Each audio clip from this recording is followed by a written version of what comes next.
Welcome to the Real Estate Agent Man Podcast, brought to you from sunny Sarasota County.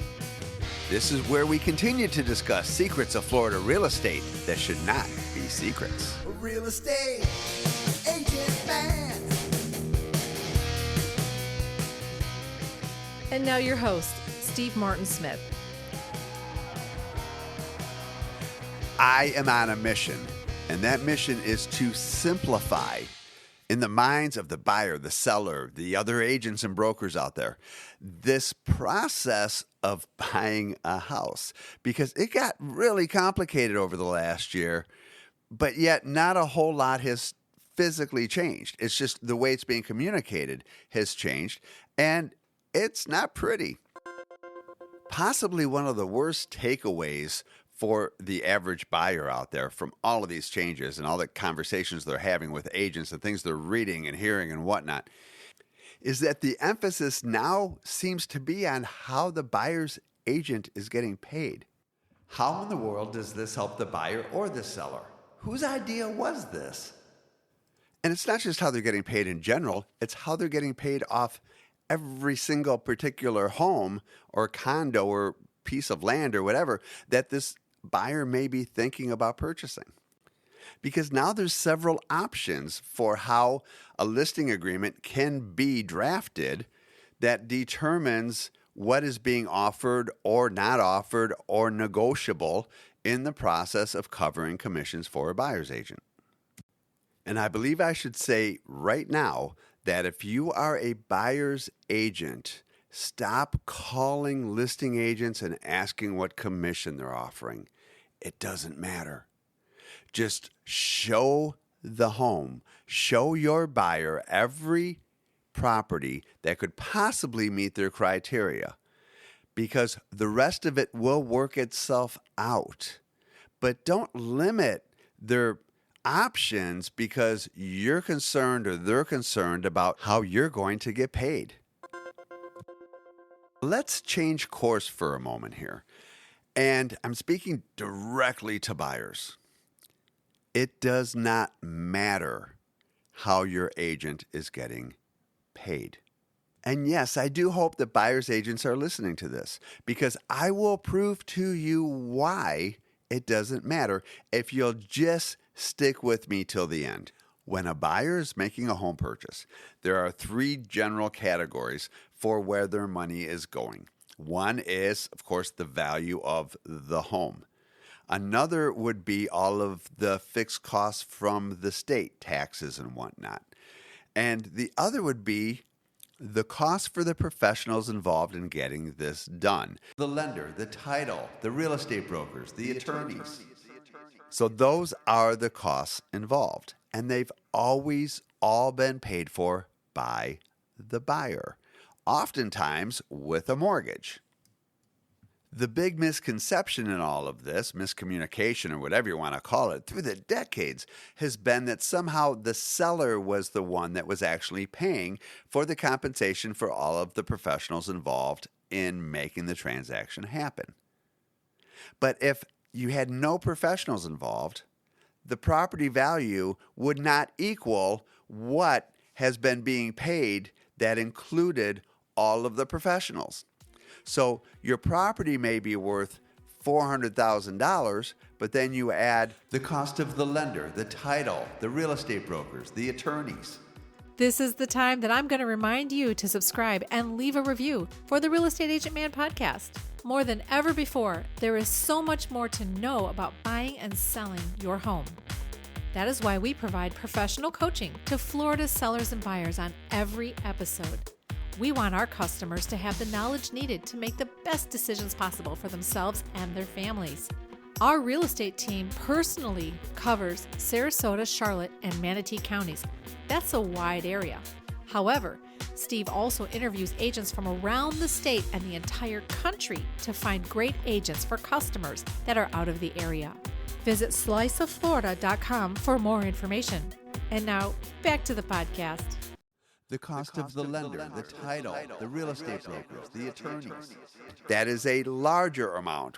$420, $430, $450, whatever it is money that is not actually going towards the value of the house. So the idea that a seller could say that the buyer now has to pay for their own representation and think that the seller's going to make more money is just not correct. Which goes back to my point that the buyer has been paying for everything. So buyer, if you are going to be making a home purchase, then whether you are paying for your representation yourself or you're giving the seller a larger amount of money than the house is actually worth so that they can pay it, it's still costing you the same amount of money. As an example, we recently had a listing that was at $399, and we received 2 forms of an offer from a buyer's agent. And that buyer's agent essentially said, my buyers are offering you full price and they will pay for their buyer's agent representation themselves outside of that. Or they would really like to have it in the mortgage. So what would be preferable for them is to raise the price from $399 to cover the actual costs of the 3% compensation that buyer's agent was asking for.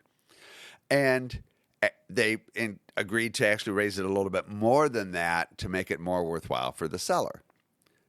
But either way, the buyer was paying for the house and all the compensation.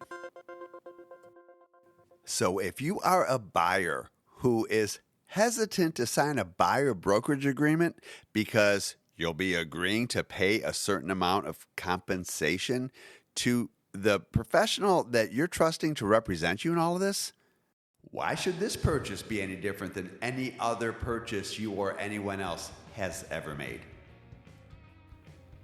Think about that. Why would you be concerned about that? You're wanting a professional to represent you, which if you're doing that, you should really be going for single agency, in my opinion, and not allowing them to get away with transaction brokerage because they're not actually representing you in that case. They're representing the transaction.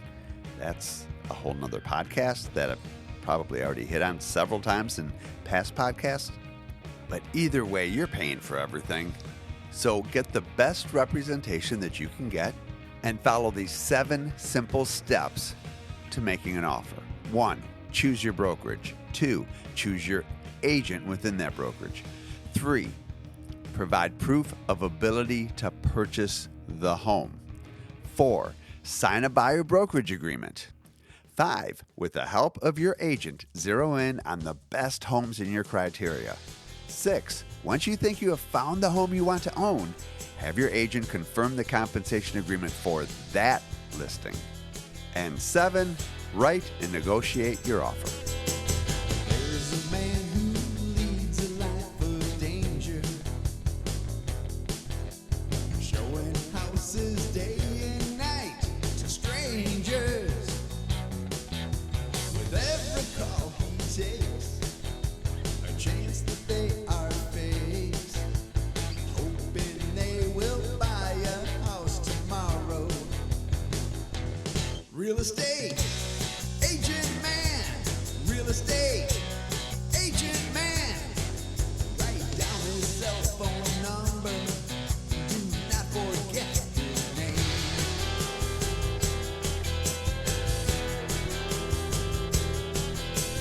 Beware the pretty pictures that you find. Deceitful sellers make you lose your mind. Then be careful what you say, or you may have to pay, unless your agent saves your cash tomorrow. Real estate agent man, real estate agent man. Write down his cell phone number, do not forget his name.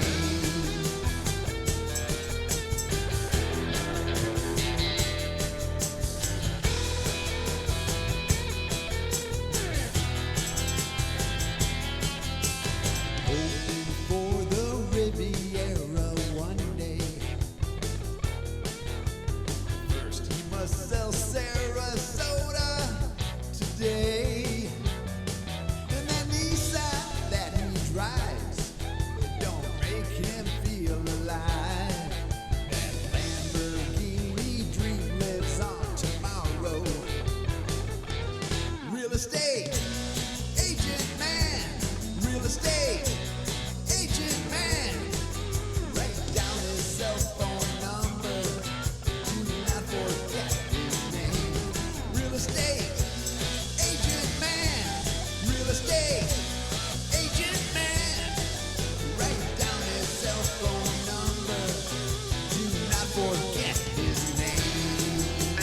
sliceofflorida.com.